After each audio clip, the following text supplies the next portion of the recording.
اس دوران انہوں نے اپنی گورنمنٹ بھی سیٹل کی، جن کے اوپر لوگوں کا غصہ تھا وہ حکومت نکالی گئی، دوسری گورنمنٹ انٹرم سیٹ اپ آیا، ود ان 6 months انہوں نے بھی IMF سے ٹرانش سیکیور کی اور آج وہ پھر اپنے راستے پہ چل پڑے ہیں۔ میں آپ کو ہر ملک اسٹارٹنگ فرام یونائٹڈ کنگڈم مثال دے سکتی ہوں کہ سب نے کسی نہ کسی سٹیج پہ IMF سے قرضے لیے ہیں، اپنی ریسٹرکچرنگ کی ہے اور پھر آگے اپنے راستے پہ چل پڑے ہیں۔ پاکستان آج بھی وہیں کھڑا ہے جہاں 1950 میں جب سے ممبر بنا تھا، 23 پروگرام کوئی بھی کمپلیٹ نہیں، آج بجلی کا بحران ہے تو ہنگامی اجلاس، وہی جو رانا صاحب کہہ رہے ہیں، ایک ہی جیسی کاپی پیسٹ ہوئی پریس ریلیزز، پریس کانفرنسز، یہ سب باقی سیاستدان تو کرتے سمجھ آتے تھے، نگران حکومت یہ سب کیوں کر رہی ہے؟ دیکھیں زنیرہ، کہتے ہیں نا فلاں کام ہوتا ہے وہ آئین اور قانون کے مطابق ہوتا ہے۔ الٹیمیٹلی جو کسی بھی سماج کی چیزیں ہوتی ہے کامن سینس ہوتی ہے، لاء کی بھی جو ماں ہوتی ہے نا وہ کامن سینس ہوتی ہے۔ میں آپ کو تھوڑی سی بتاؤں، پہلے تو نگران کی سچویشن میری سمجھ سے باہر ہے، جو میں کامن سینس کی بات کر رہا ہوں۔ پہلے دن ان سے پوچھا گیا کہ جناب آپ الیکشن کب ہوں گے، تو انہوں نے فرمایا یہ تو الیکشن کمیشن کا کام ہے۔ ٹھیک ہے، میں کو اچھا، میں آپ کو بتا دوں کامیڈی کیا ہو رہی ہے، اس میں میڈیا بھی شامل ہے ویسے۔ پھر ان سے پوچھا کہ جی ڈالر مہنگا ہو گیا، انہوں نے کہا یہ تو IMF سے معاہدہ کیا ہوا ہے، وہ کہتے ہیں آپ اوپن مارکیٹ کنٹرول نہ کریں، یہ گندی بات ہے، ہم کنٹرول نہیں کر سکتے، IMF نے کیا۔ پھر ہم نے کہا جی پیٹرول کیوں مہنگا ہو گیا، انہوں نے کہا پیٹرول دیکھیں وہ تو انٹرنیشنل پرائسز ہے۔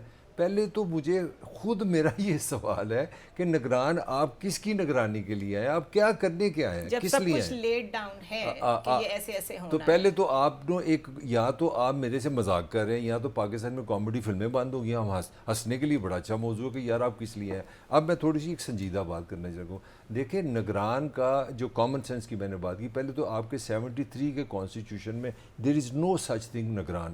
ہوا یہ کہ 79 میں پاکستان میں الیکشن ہوئے، 1977 میں، جب شاید آپ 100% پیدا نہیں ہوں گی، مارچ میں الیکشن ہوئے تو وہ رولا شور ڈال کے اپوزیشن نے کہا جی کہ یہ دھاندلی ہوئی ہے۔ دھاندلی کی ایک تحریک چلی، لاٹری نکل آئی جنرل ضیاء کی، وہ 5 جولائی کو جناب وہ ڈنڈا سوٹا لے کے آگے 90 دن میں الیکشن کراؤں گا۔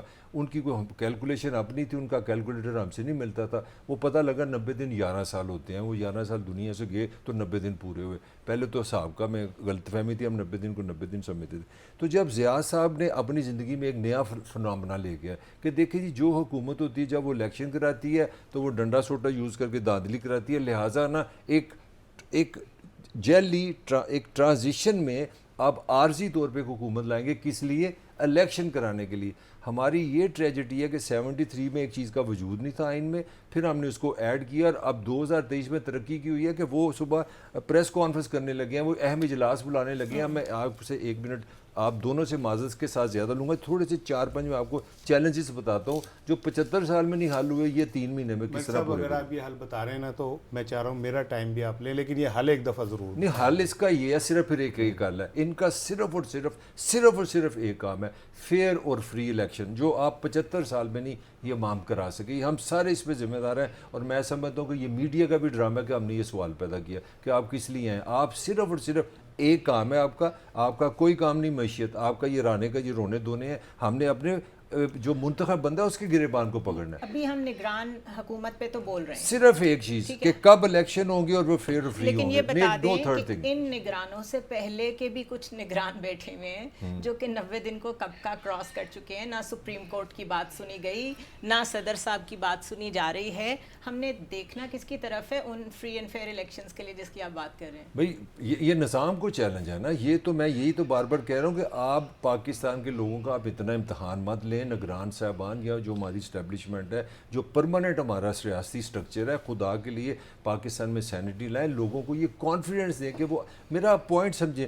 میرے پاس کوئی آرگومنٹ نہیں کہ میں نگران کو پکڑوں، میں جس نظام سے پیدا ہوں وہ ووٹ سے ہوا ہے، جو میرا ووٹ لیتا ہے میں اس کے لیے پھر رانا کے ساتھ ہوں۔ رانے کا کام ہے، رانا میرا بھائی ہے، رانا میرا گریبان پکڑے کہ بھائی میں نے تو تمہیں ووٹ دیا تھا، بجلی کا بل دیکھو، تمہیں شرم آنی چاہیے، میں نے تو تمہیں ووٹ دیا تھا، میرا بچہ مر رہا ہے، میرے تو بچے کو پینے کا پانی نہیں بن رہا۔ میں نگران کو، مجھے بتائیں میرے پاس کون سی ایسی ایموشنل لیگل لاجیکل بات ہے کہ میں نگران پہ چڑھائی کروں؟ یہ سسٹم ہی ممکن نہیں ہے۔ آج انہوں نے یہ بھی کہا کہ ہم IMF کو پتہ نہیں دشمن کیوں سمجھتے ہیں۔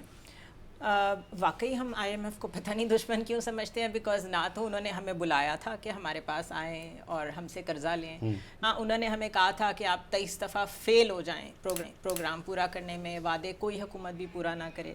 اسی طرح اگر ڈیفالٹ، جو کہ پیپرز پہ ڈیفالٹ کی میں بات کر رہی ہوں، ویسے تو مجھے لگتا ہے ہم پتہ نہیں کب کے ڈیفالٹ کر چکے ہیں، لیکن وہ ڈیفالٹ جس کی PDM گورنمنٹ بات کرتی تھی اس سے بھی ہمیں IMF نے بچایا ہے. اب اگر سارا ایک کنٹرول سسٹم بنا دیا IMF نے، جس پہ سیاسی لوگ بھی کچھ نہیں کر سکے پیٹرول کی پرائسز بڑھاتے ہوئے، اور یہ نگران بھی کچھ نہیں کر پا رہے ہیں، تو پھر ہمیں ایک گورنمنٹ کی ضرورت ہی کیا ہے؟ وہ تو سسٹم چلا رہے ہیں پھر ہمارا. تو ایسٹ انڈیا کمپنی کس چیز کا نام تھا؟ یہ ایسٹ انڈیا کمپنی ہے IMF. جب اب سے 70-80 سال نہیں، ہم پہلے، ان کو کیوں بلیم کرتے نہیں میں ہیں؟ بتاتا ہوں، میری عرض سن لیجیے.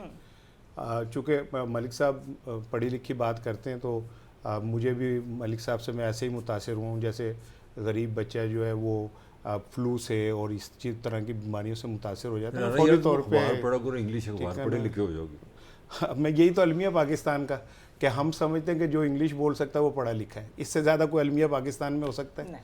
پوری دنیا میں جن میں انگلش نہیں پڑھی جاتی وہاں پہ بھی پڑھے لکھے لوگ ہیں. وہ اصل مسئلہ یہ ہے کہ ہم یہ سمجھتے ہیں ہمارا، کیونکہ کلونیل سسٹم سے نکلے ہوئے لوگ ہیں نا، احساس کمتری کا مارے ہوئے لوگ، تو ہم سمجھتے ہیں جو انگلش منہ ٹیڑھا کر کے بولے گا یو نو دس دیٹ، ہم کہتے ہیں یار بہت انٹلیکچوئل ہے. ٹھیک ہے، اور میرے جیسا بندہ اگر کوئی کام کی نہیں یہ مجھے کہہ رہے ہیں نہیں، تو میرے نال دے یہ کہیں، ویسے ہی ذرا تیری شکل انگریزہ وانگرے کی ہے، ویسے تو ہوں میں اور ملک ایک ہی طرح کے تھڑے باز لوگ ہیں ہم. ہمارے جیسے انٹلیکچوئل کو کام کی بات بھی کر دیں نا تو لوگ کہتے ہیں یار ویسے ہی پتہ نہیں سے کیا پتہ. ہاں وہ جو کہتے ہیں نا کہ ساڈا کتا انہاں دا کتا ڈوگی، ٹھیک ہے، تو ان کے کتے ڈوگی ہیں بھائی انگلش بولنے والوں کے. لیکن مجھے میں آپ کو ایک دلچسپ بات بتاؤں ملک صاحب، آپ بھی اس پہ دیکھیے گا. 80 اور 85 اور 70 کے درمیان اس دنیا میں نا بہت سارے ممالک آزاد ہوئے، بہت سارے ممالک نئے وجود میں آئے، اور اسی دور میں ورلڈ بینک اور IMF وجود میں آیا. اور ورلڈ بینک اور IMF کا کانسیپٹ یہ تھا کہ جی سارے پیسے ڈالیں گے، کمیٹی ڈالیں گے. پاکستان نے بھی کمیٹی ڈالی تھی، اس میں پاکستان کا بھی حصہ ہے، اور یہ آپس میں ایک دوسرے کو کریں گے. لیکن آپ کتنی باریکی سے دیکھیں کہ انہوں نے پوری دنیا کی اکانومی کو کیسے کنٹرول کیا ہے IMF کے نام پہ اور ورلڈ بینک کے نام پہ. پاکستانی یہاں بیٹھ کے اپنی مرضی سے اپنا کوئی فیصلہ ڈیسیژن نہیں لے سکتے. ہم نہ بجلی بھی اپنی مرضی سے پیدا کر سکتے ہیں، نہ بیچ سکتے ہیں. IPPs کے ساتھ اگر ہم رفڑ ڈالیں گے وہ جائیں گے انٹرنیشنل